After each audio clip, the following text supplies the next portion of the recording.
I want to share a true story with you. It's about a famous sculptor who lived in the 19th century, quite a while ago. His name was Daniel Chester French. Maybe it was reversed. Maybe it was Chester Daniel French, but I'm sure it was Daniel C. French. He did two famous statues, sculptures himself. One is the Gallaudet Group. It's a statue. It shows the father of Gallaudet College, who was the first president of Gallaudet College, Thomas Gallaudet. It shows him sitting, teaching his first deaf girl the first letter of the alphabet, A. It shows him with his arm around the girl. And the girl sits looking up to him, making the letter A. It's a very impressive statue. The other statue he did was the Abraham Lincoln Memorial in Washington, D.C. It shows Lincoln himself sitting with his arms on the arm of a chair. Many visitors visit that place every year. They flood to it. It's a very popular place in Washington, D.C. But let's go back to the Gallaudet statue. When Mr. Gallaudet was the first president of Gallaudet College, he, along with the alumni group, asked Mr. French, the sculptor, to sculpt that statue. Mr. French fought it over. He had never had any association with deafness before. He had heard a lot about the wonderful things, the wonderful work that Gallaudet College was doing with our deaf people. So he visited Gallaudet College, looked around our beautiful campus, our beautiful buildings. He walked. He said, "I think I will accept the job. The commission is accepted." Everyone was very happy because he was already a well-known, famous sculptor. Everyone was excited, and they asked Mr. French, "Where are you going to put that statue?" Mr. French said, "I will have to walk around the campus again, once more, just to make sure to pick the right location for that statue." Fine. So one beautiful day, he walked all over the campus, the front, the back, in the fields. He walked on the street, Florida Avenue, which is in front of Gallaudet College. He looked, he made notes. He looked, and he made several sketches. Then he went to Dr. Gallaudet and told him, "I have the perfect place for that Gallaudet statue." "Really?" "Yes." "Where?" Mr. French said, "Exactly in front of the college itself, facing the college with the back to Florida Avenue, where passing cars can glance at it." The alumni thought it was the perfect place, right in the center of everything. But there were a few unhappy people there. Who were the unhappy people? Well, Dr. Gallaudet's children. His children?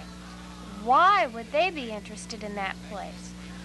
Well, you must remember that before, and still nowadays, the presidents who live on campus live in a big house. So naturally, Dr. Gallaudet's children lived on campus, played with the students. Everyone knew each other very well. But sad, that location had a beautiful tree, heavy. I think it was an oak tree. It was thick, and it was very old. It had seen many, many days.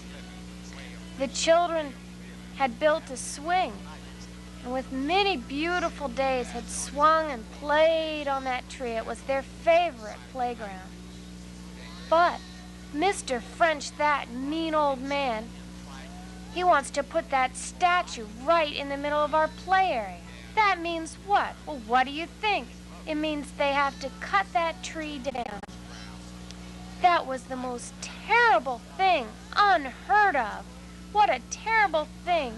Our loved playmate, that tree that protected us during rain, protected us during the warm days, sat beneath it and gave us cool shade.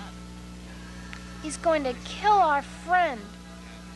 They ran home. They argued with their parents. They argued with Dr. Gallaudet. You can't do that to us. You can't, you can't, you can't.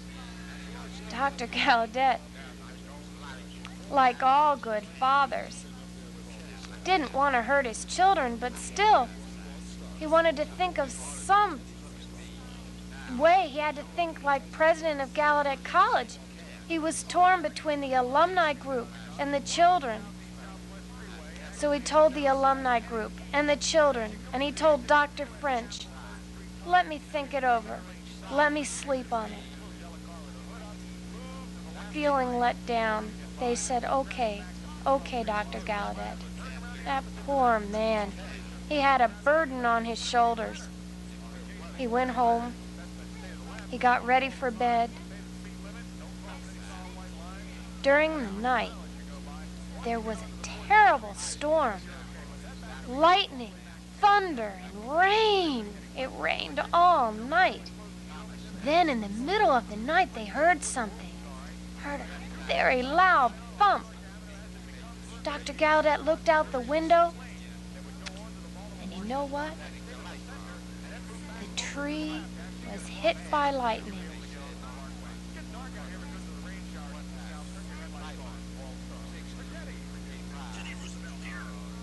What happened?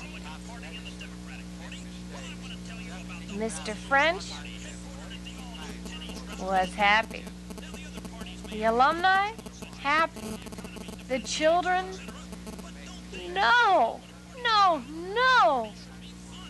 But through an act of God,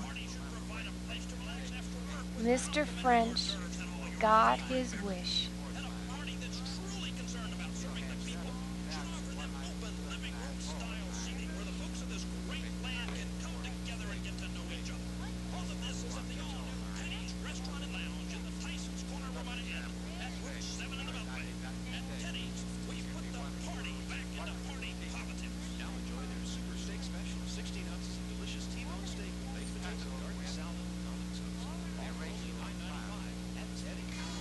When I was a small kid in Chicago, living with my family, every weekend we would go to the swimming pool in the high school in that town, and there they had a swimming instructor.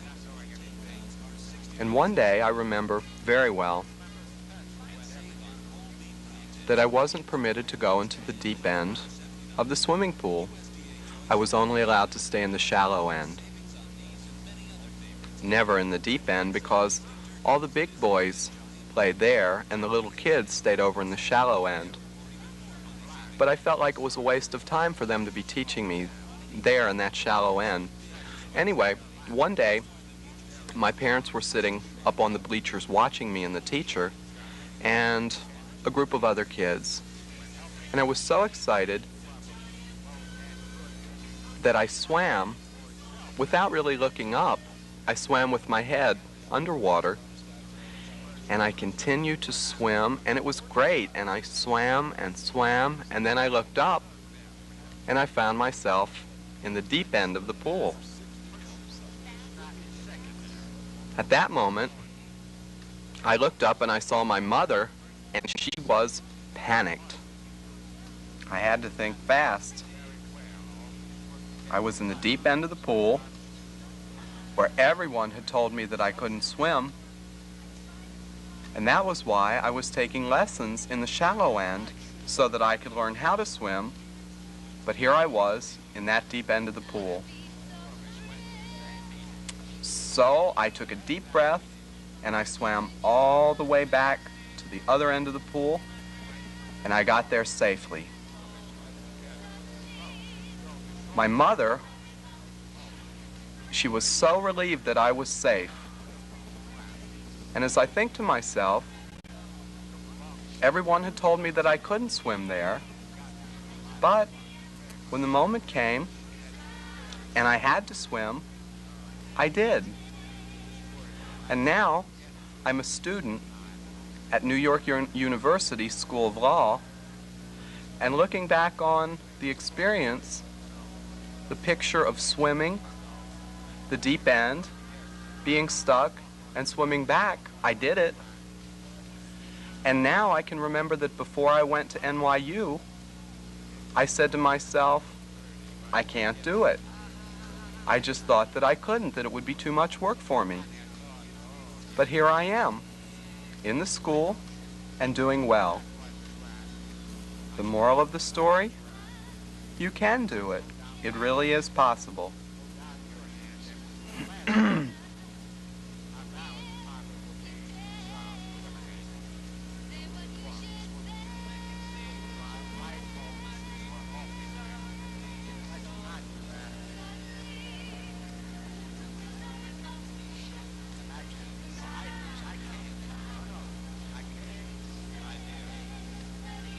Deaf people always have very difficult time finding work in professional field. And like I look back, my younger days when I was first out of college,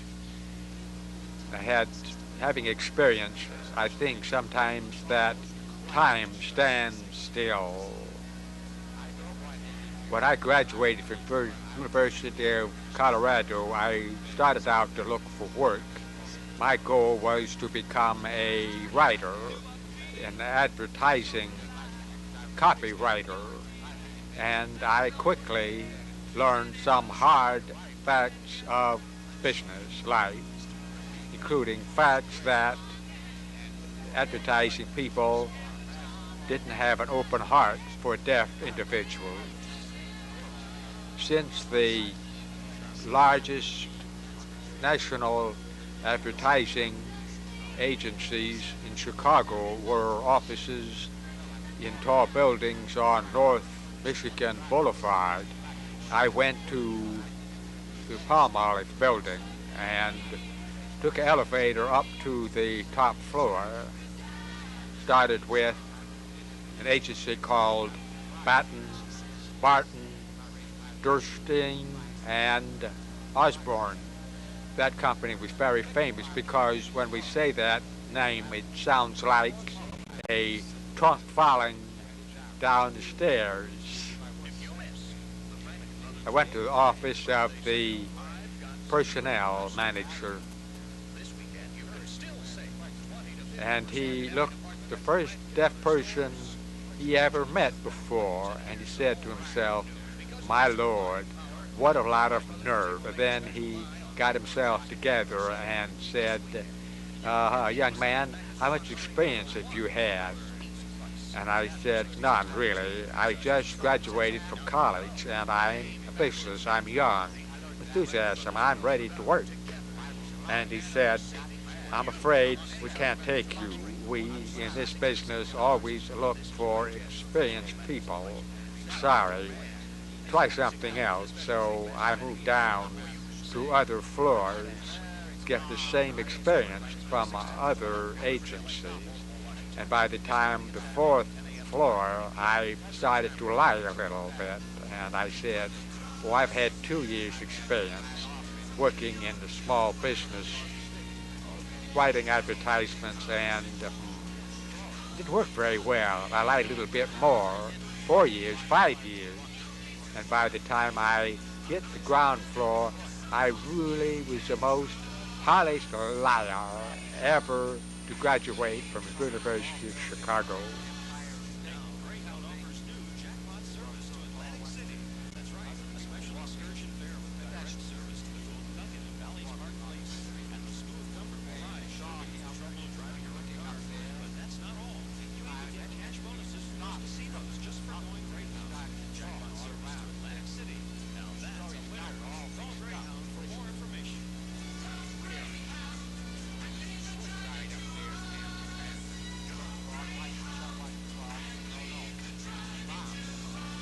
What I enjoyed most about my world tour that I took a few years ago was learning foreign sign language.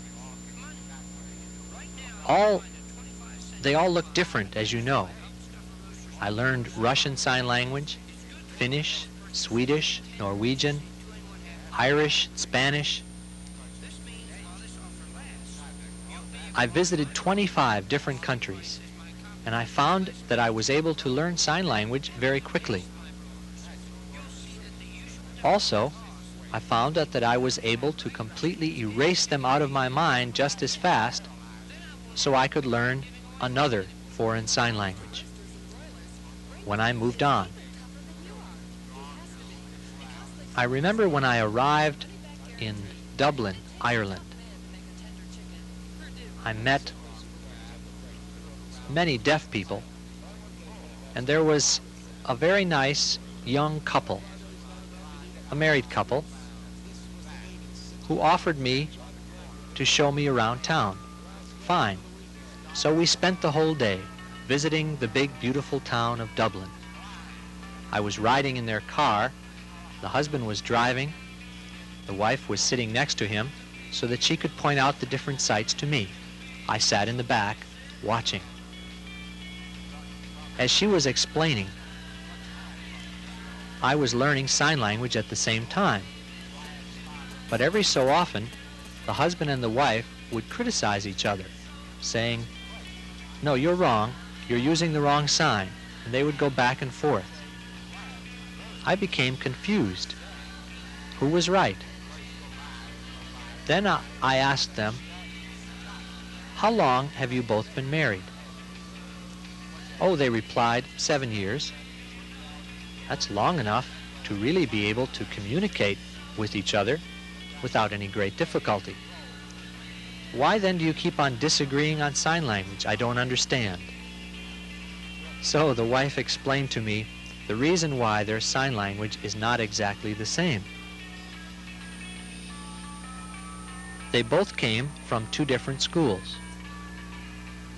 Oh, I can understand now why they both never really agreed, especially when the 2 schools are far apart, maybe 100 or 200 miles away.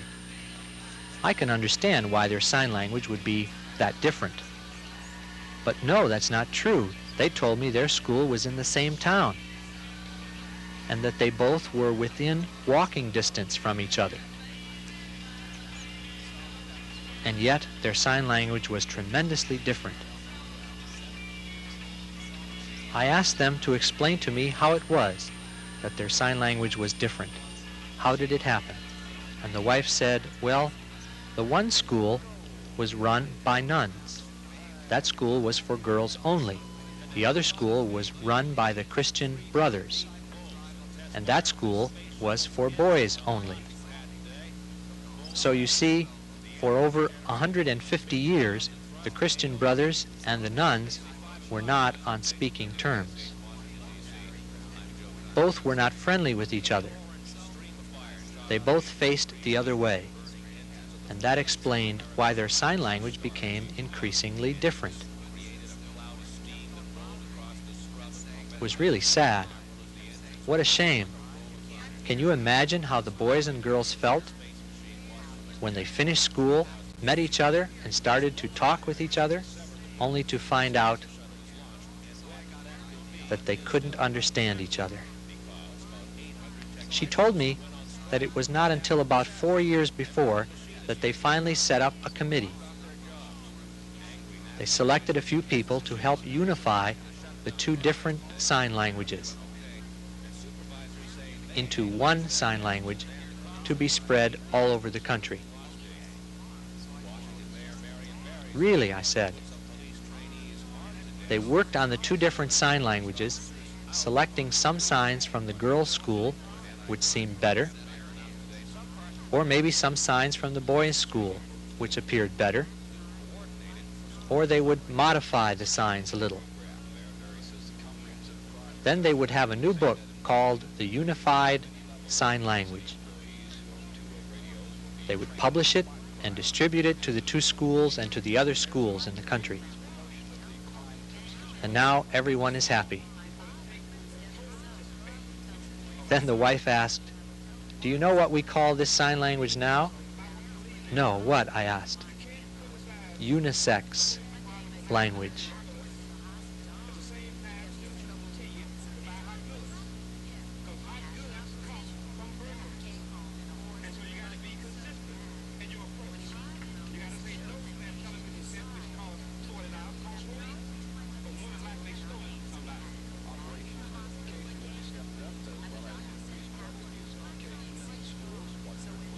I grew up in the state of Oregon, far west, and when I was about 16 years old, I came to Washington to attend Boy Scouts Jamboree. It's a wonderful experience for young boys from farm country, and we camped across the Potomac River in an area I would guess is now the LBJ Memorial Grove. There were several thousands of us there, and one day I read in the camp paper that Dr. Percival Hall of Gallaudet College invited all of the deaf scouts there to go to the campus and have a picnic, eat out, and associate with the day, and I went. We went to Hotchkiss Field for about 30 of us. We had a wonderful time talking to each other, get to know each other, and also I had opportunity to shake hands, talk with the second college of Gallaudet College. Really, all of us young age had big aspirations for ourselves, and I asked Dr. Hall, is it possible for deaf person to earn a doctorate degree? And Dr. Hall, instead of asking why not, which is proper way to say nowadays, he asked, why? It's hard enough for deaf people to get a BA degree.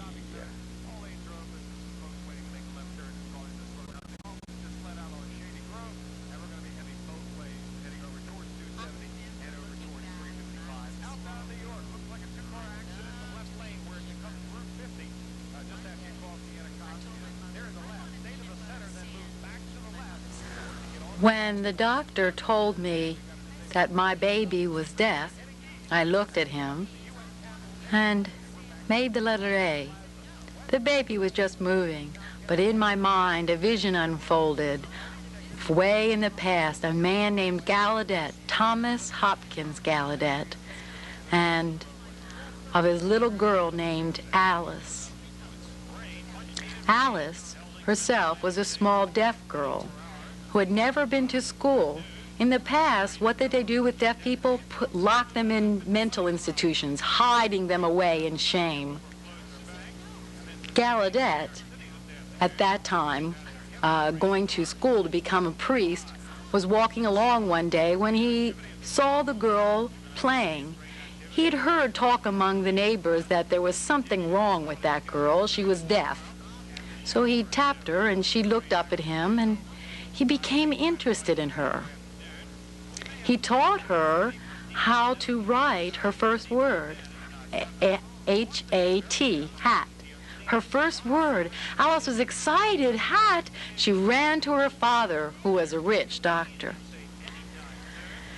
After a while, the father noticed Gallaudet's real interest, and the friends and rich neighbors in Hartford, Connecticut, way back in 1815, somewhere around there, talked among themselves and decided, why not send Gallaudet to England? Because they had heard that in England they had a school for deaf people, which would be for Alice, who was also deaf. So Gallaudet went to England. He arrived there, but he got nothing but no, no, asking why, they said their method was a family secret. The same answer he received in Scotland. They didn't allow them to sign, slapping their hands, and emphasized oralism only.